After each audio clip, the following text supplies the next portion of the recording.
BBI blow for Ruto as Speaker rules out Parliament. We're looking at the angle of interpretation of, or perhaps meanings of what the contents of the BBI report might portend for the political outlook. And yes, so some of the questions that people are asking, and this one is perhaps this one is from the Star. What next for the Big Five, and something else from the Standard, and it's still on Ruto. Bring it on, Ruto dares. And this actually also was picked straight on from what the president had to say in terms of the future prospects of the leadership here in Kenya. This is what he said on Wednesday. Don't let those ambitions of yours overshadow our ability to fix those things that will help you achieve your ambitions.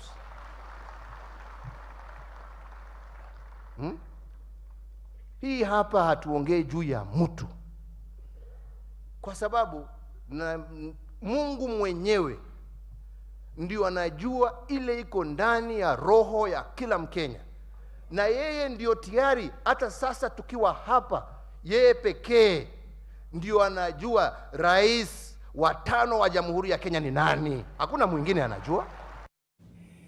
And just on this particular point, the next day the task force chair was very clear that this function at the Bomas of Kenya was not organized by the task force.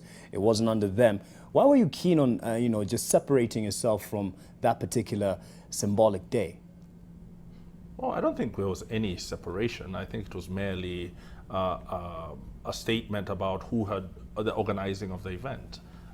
I think the task force was very clear. Our mandate was to speak to Kenyans and then deliver that piece of advice to the president. And that's what we did. And we handed it in the day before. So you would see the chairman would be, what he meant is that we've done our job. Yes. And now it's Wednesday, there's this launch. It's not under our control. This is not our event. Okay. So we're just attending like every other person there. But with the optics of it, for someone who's worked in PR or OET, you saw a lot playing out. And was there a lot over interpretation, perhaps looking into, was the deputy president locked out? And what does it do to the overall message of this BBI? Because it then takes it to the issue of, is this just for a select few elite? And I think there's even some pictures here that we have of the moment at the Bomas of Kenya. If my director can just play that as we discuss this. Are we looking too much into this, reading too much into this? I think the media is just playing its role in terms of looking at the political actors within this particular space as far as the BBI report is concerned. And when you look at the kinesics of this whole thing, especially when you look at how the deputy president was behaving in such a manner that brought out a lot of dissatisfaction and a lot of disappointment in a way. That particular, whatever you're actually objecting to, as media, you need to bring it out clearly so that it is not lost. As far as the political actors have their own divisiveness, but we're not supposed to lose that point, that the BBI report is here, the people who are actually against it in a way, and their views are accommodated in such a manner. Therefore, I don't think there's nothing wrong with media actually focusing on that body language that we actually... For instance, here, this was a deputy president outside of the Bomas of Kenya, and at that moment it was interpreted as he's been locked out. Because remember, we're looking at, as we discuss about the BBI report, the biggest issue that has also come out is the succession on the president's end term. So when we look at the politics that has been around the deputy president and this succession issue, and then the BBI report is here, I think the media is doing justice by bringing out those particular playouts that we expect. And I know for a fact that conflict actually makes good news for media. Yes. So that in itself creates a recipe for discussion as far as this BBI report is concerned. Who is the protagonist and who is the antagonist on this whole matter? Yeah, and Koki, Yes, do you believe this is constructive? I mean, or it just the role of the media is show what played out, regardless what it means for the bigger picture of this particular process, Building Bridges initiative? Like I said, you have to look at the issue you're reporting about and really consider what your role is. Remember, the public assigns the media a role. That's a social responsibility theory. It assigns you a role to be a watchdog. It assigns you a role at a given time to respond to an issue in a certain way. So if the media, for example, partakes to, name drop, because that's what I'm seeing here, a lot of name dropping, vis-a-vis the importance of the issues that are in the document, then I don't think the media is really playing the role it's supposed to play at this particular moment in time. In telling this story, Yes. much as you talking about this being a public document, there's a good number of the public that actually follows the deputy president. And in telling this story and in trying to buy, the whole acceptance, perhaps, or ownership of this report by the public, is this an important aspect of showing that it is not all well, or not everyone is happy with it? You're contradicting yourself when you say Yes. that this is supposed to be a national document. Everybody's supposed Sold to as, appreciate. yes, sold yes, so as. everybody. So in that case, if it is to be appreciated for what it is, then the story needs to be about the document, about what is inside the document, and downplay whatever perceptions, because this is a perception you're creating, isn't it? Yeah, downplay the perceptions that there is differences.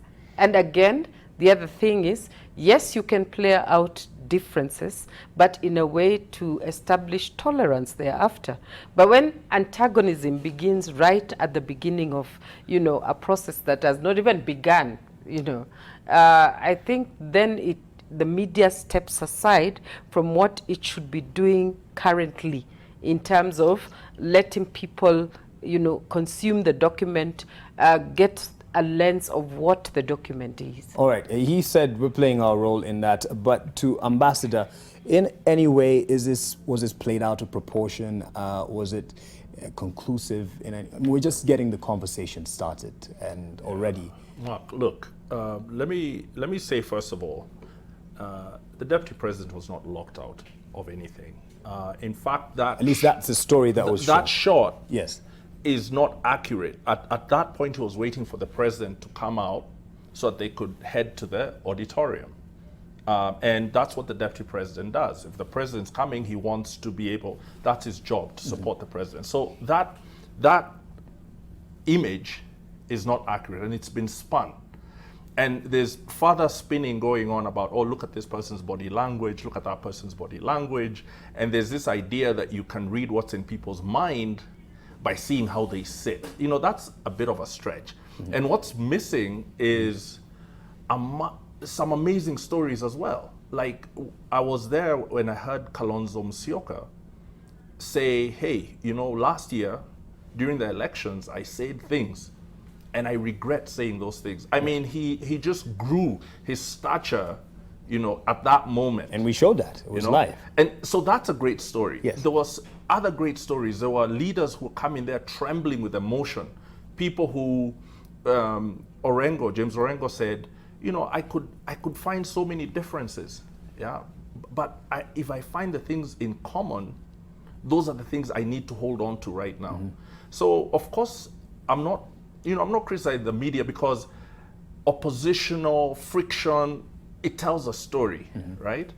But I think we need to be careful, because we've come to a point where politics is communicated as combat, right? Politics is warfare. Who's down, who's up, who's the most powerful, who's the weakest. And this binary thing plays into other nastier feelings, right? It divides people. It jacks up this sense of humiliation. One moment somebody is, oh, you've lost out, these people have won. Then this person now has to escalate what they're saying, because now they have to defeat these other people.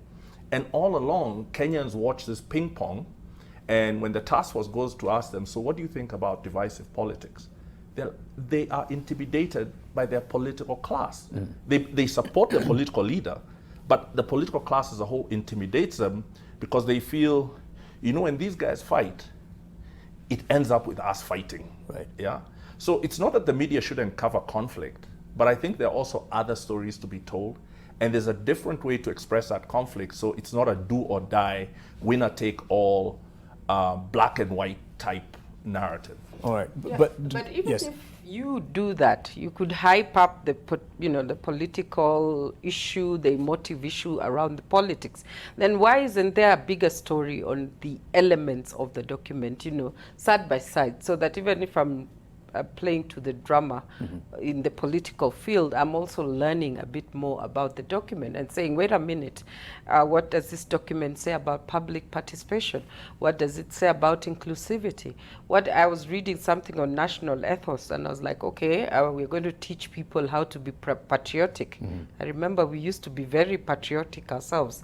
So I think it would be good to also tell the other stories alongside, so that you're not just placing, creating antagonism right at the beginning, such that if any other attempt to interrogate the document comes in, then it becomes an issue of, people are emotive instead of looking at the facts in the document. But it does contain very emotive things, at least for the nation. Yes, it and does. That's why they went around the country for over a year. Yes, but to get views from the even nation. so, Yes. it sifts the emotions and tries to focus on factual things, or not really like factual per se, but tries to focus on solutions that need to be elaborated upon. Okay. Yeah, so I think it's not just like, okay, it's emotion, yes, but at the end of the day, emotion will not bring the change we want. Alex. Mark, what I wanted to say is that as much as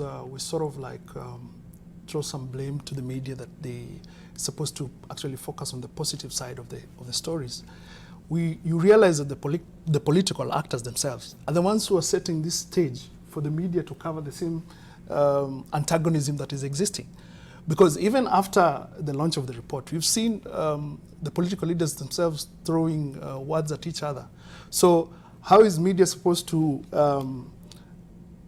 leave out that antagonism? Some say and black actually, them out. yes, Focus on the issues. and focus on the issues. But if you read the newspapers, even on Sunday, I was reading all the newspapers, Sunday Nation, Sunday Standard. There have been critics who've come out to write about the BBI report and the analysis and what they think about it, which I think is fair enough. So it is just a matter of creating that balance to ensure that the issue is not lost, but at the same time, what are the political actors also, how are they behaving towards this particular document? Because remember, they have a constituency around them. That constituency believes what they say. And that's why we are saying, either way, it's important that for that common mwananchi, let me just give you a rudimentary example. Yeah. Citizen and Papa Shirandula speaks to them.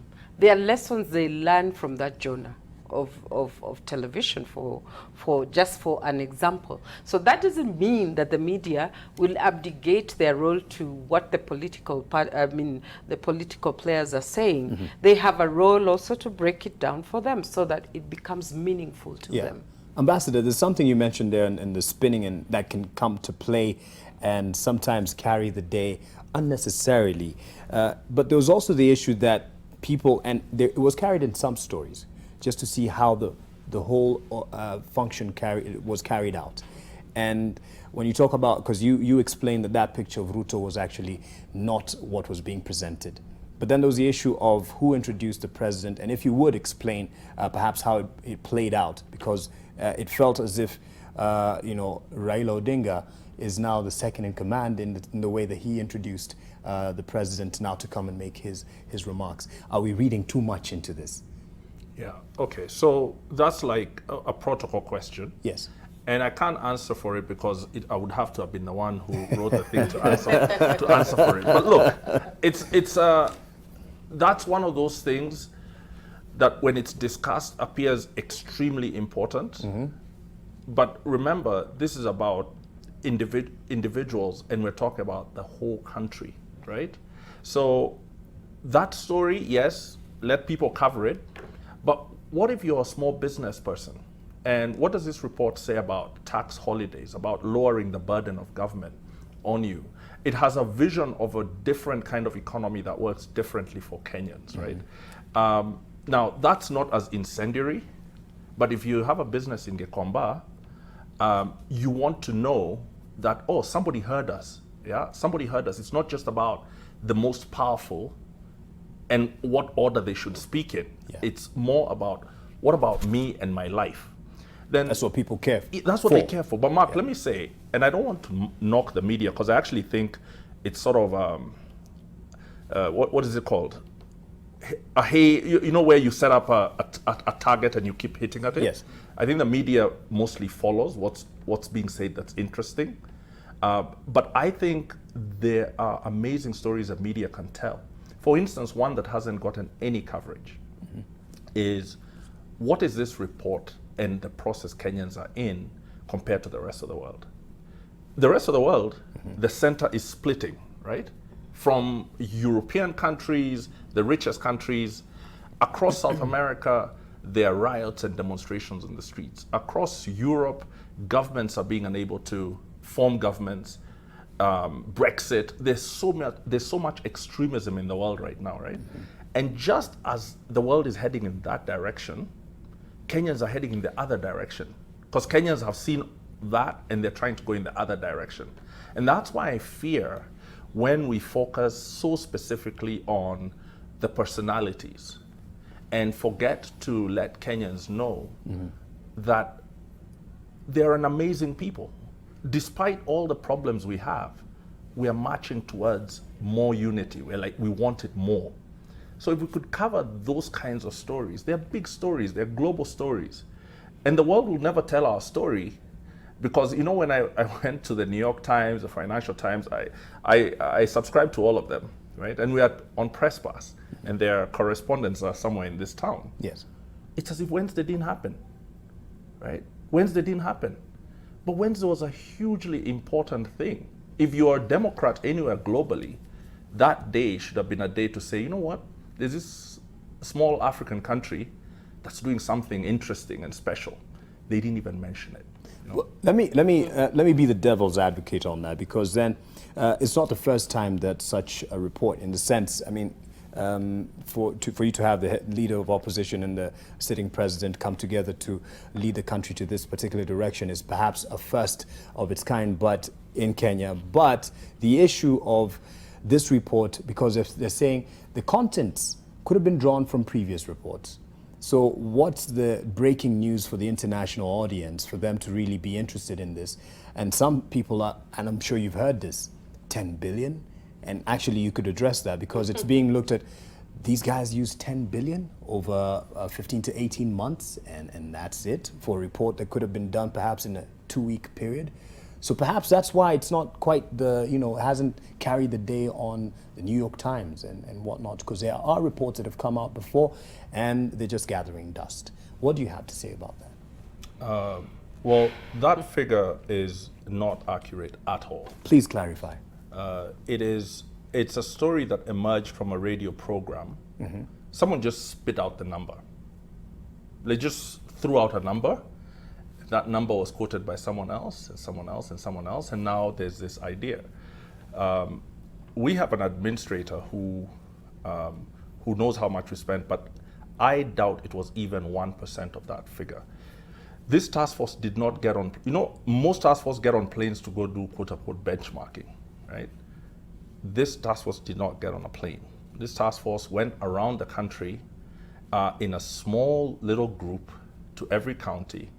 And there was, when they got there, there was a decision right at the beginning of our engaging that we were going to try and be as much like what we were going to recommend for Kenyans.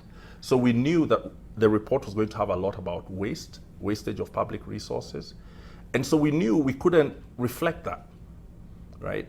And we were covered by the media throughout our tour. Not a single report came out that, these guys are partying it up. They're spending money willy-nilly. It was all really modest, right? So, let me tell Kenyans, this task force had members. One of the criticisms of the task force was that it doesn't have enough young people. Now, if you look at the people who were there were 3 bishops, 1 archbishop. These are serious people, so there was no way these guys were going to agree to this task force sort of playing with Kenyans' public resources. Yes. So just to clarify on that, because I've said it on air, it's been talked about. So how much? It's not 10 billion. How much was it? I don't have a figure to give you. That's something the chief administrator of the task force needs to give. But I do know it was nowhere near that amount. Okay. Because is that issue of the apathy, people would feel this, if it's a copy paste, and again, it's being sold, and not everyone has gone through the 156 pages, but it is already being castigated as a copy paste of other reports, or at least has recommendations that can be found in other reports. And that's the thing.